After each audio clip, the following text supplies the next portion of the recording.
So I've been thinking about this for a while, but even though I've been thinking about this for a while, I also feel really inarticulate about this. But I've been wanting to make a video, make a podcast about the Supreme Court ruling about trans rights. And I am enraged. I am so angry. I'm so angry about this. I'm so angry about what's going on that I'm like 50-50 whether I'm going to swear in this video. I don't even know, like, if I put a video on YouTube, I can't even remember if I'm allowed to swear on it or on my podcast feed or whatever. I don't even know if what happens if I swear on it. But I feel like it's 50-50 I'm going to swear here because I am angry. I am enraged about the Supreme Court ruling, its effect on trans people, and the Equality and Human Rights Commission stuff that's come out about this. This is not going to be a massively, like, incredibly well-informed legal opinion about what's going on because I'm not a lawyer. There are people out there, there will be people out there, there are good resources on the internet about exactly what this ruling does and doesn't do and what it can and cannot do. But regardless of that, the cultural and spiritual impact of this, the fact that organizations are now one after the other kind of coming out and going, we are going to exclude trans people, we are going to exclude trans people, we are going to exclude trans people again and again and again. That's the trickle of what's been happening in the last few weeks and last few days around this. It has given license for things to change. It has given license for organizations to begin to exclude trans people. And I'm enraged. I'm enraged. I'm really angry. I'm really angry about this. I'm angry that this category of biological man and biological woman is now sort of given a stamp of approval, even though it's even though they haven't talked to the biologists in talking about biological man and biological woman. And the British Medical Association have come out and called this scientifically illiterate. The fact is that gender and sex are complicated things that cannot be simply defined in these categories. It's much more complicated than that. And yet somehow we're saying as if this is a simple thing. It's not a simple thing. And particularly the guidance, the interim guidance that's come out from the Equality and Human Rights Commission is so bad, is so chilling, is so awful that it's I don't have the words. I don't have the words for it. But in saying, we are saying trans women should be excluded from women's toilets and also excluded from men's toilets. So what? So what are you saying? Like, so we're saying trans women and trans men can't use toilets. Is that what you're saying? What does that mean? If people do not have the right to use a public toilet in when they go out to go about their normal lives, which is what they're trying to do, just bloody living their lives day to day, like all of us are doing, just trying to get through the day. If you're putting up a barrier saying they can't do that, then it's you're saying, well, we'd rather not have you in a public space. We'd rather you weren't there.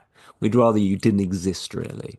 And if that doesn't chill you, if that doesn't really chill you, that we are saying to a category of people, we would rather not see you in public, if that doesn't make kind of your fascist instinct go up with the hairs at the back of your neck, then you're not really paying attention when we start to say that. That's so chilling. It's so chilling to say to a category of people, to a category of person, no, like you're not, we don't really want you here in a public space. We're not going to provide facilities for you to exist in a public space, going about your everyday life, doing your everyday life, just living like all of us are just trying to do, just getting through the day, being normal. I remember I was looking at my prayer book the other day, my prayer book, that has very short readings from the Bible. And the reading on the day this came out was uh, it was just the golden rule, which is treat others as you wish to be treated yourself. Like, and that's such basic ethics. That's like year one school, year one Sunday school, like kind of stuff. Treat others as you wish to be treated yourself. We teach 5-year-olds that. And yet how and yet like This is a basic ethical thing. How do I want to be treated? I want to be let just go about my life, and I want to go out for a coffee, and then I want to, visit a toilet if I go to a pub or a cafe or a cinema, or like that's how I want to be treated. I want to be treated to be able to get on with my life, and use facilities in public spaces. I want that. Therefore, everyone wants that. Therefore, the ethical thing is to treat other people as you want to be treated, which is to be allowed to go to the bathroom, to be allowed to pee. Like, to be allowed to pee is a basic human right. Yeah, it is crazy. Um, and the other thing that came out from the Equality and Human Rights Commission is saying a organization of gay men or gay women or queer women um should exclude trans people. Right. That is the wording, is that if I were to start a queer men's organization, um, I should exclude trans men. That is such an overreach of the state into voluntary associations that if I start an organization as a queer person, if I, as a queer person, start a queer organization, the state are saying who I should and shouldn't include in that queer organization. Said, oh no, if you start a queer organization, you should exclude trans men. Like, if I want to start a queer men's organization, don't tell me that I can't include trans men. Don't police my queer space with your state, with your laws saying how I, as a voluntary organization, not even a state organization, not even a government, not even anything like that, as a voluntary third sector organization, want to start a queer organization. You're telling me I should exclude trans people. You're telling me I should exclude trans men from a queer men's group, or people should exclude trans women from a queer women's group. When queer women, by the way, are more accepting of trans folks than any other category of society. So we are. This is the state again. The hairs on the back of my neck, the instinct, the fascist, like or like spidey sense of fascism is going off when the state is policing how we, as third sector organizations, as voluntary organizations, small voluntary, a club or whatever, a meetup group for queer men or queer women, like, you're saying who we should exclude from that. That is overreach. That is authoritarian overreach of the state. And it's scandalous. It's terrible. It's got me angry. Have you noticed? I'm angry. I'm angry about this. Um, I'm angry about this. And sometimes people say the kind of liberal, moderate thing to say, that you also hear is like, oh, this is very controversial, and we should like turn down the heat on this debate, kind of thing, which is said from such a position of privilege, like, oh, it's a bit disturbing. People are getting angry about this. Yes, we're getting angry about this when you're excluding a group of people, when you're othering a group of people to this extent, and those people fight back, and you're like, oh, this is getting a bit controversial. Like, no, this is not a situation when we're like, oh, can we turn the heat down of this situation with this debate? When you are othering and excluding a group of humanity, don't expect that to be like a rational debate.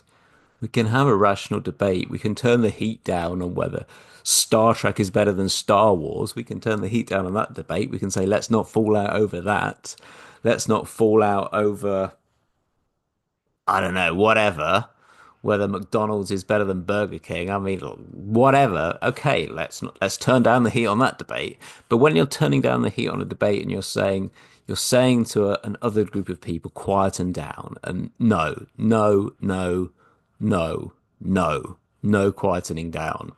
We're getting louder. There was a great protest a few days ago in Cardiff. A lot of people out on the sunny bank holiday, as there were across the UK, protesting, being loud, saying, "No, we're not gonna stand for this. We're not going to stand for this." As a kind of minister, I feel like I want to be able to be saying something. something wise at this point. Some kind of wisdom, kind of some kind of spirituality about this. And I sort of don't have a wise conclusion today.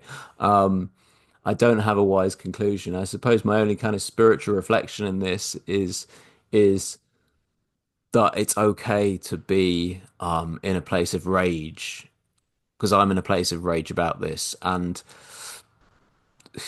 that will also happen in cycles. You can't go from rage to kind of then running out of energy to be to have rage and depression and just needing to look after ourselves, be looked after by others, all of that stuff. But rage is part of it, and I suppose my only spiritual point in this is that rage can be part of the spirituality. But I suppose I used to think, oh, being spiritual is about being peaceful all the time and being calm and that sort of stuff. And it sort of is. It's sort of about spirituality is about getting into non-anxiety. But there is a place for rage, and that's why, like, I love Jesus because Jesus did this thing when he went into the temple in Jerusalem and lifted up all the tables and like got up a whip and was like making a mess. Like there is a place for that. There is a place for that in the Jewish tradition. There is a place in that in the Jewish prophets, of which Jesus was a Jewish prophet who knew how to be angry, who knew that sometimes the divine spirit, the God spirit, the spirit that has compassion for the world is pained and is enraged by injustice. And God, I believe, is enraged by injustice. And God, I believe, loves trans people, loves the trans community, and weeps and is enraged by exclusion and by telling people they're not welcome and by diminishing the beautiful and profound and glorious humanity of trans folks, of everyone, but those who have their humanity diminished, God lifts up and says, "You are glorious." I believe.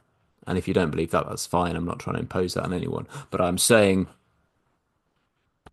Stephen Lingwood, as a Christian minister, as a Unitarian minister, as a queer minister, as a queer man, I'm here. I'm in this fight. I'm here, and this work for justice continues. And yeah, if you hadn't noticed, I'm angry.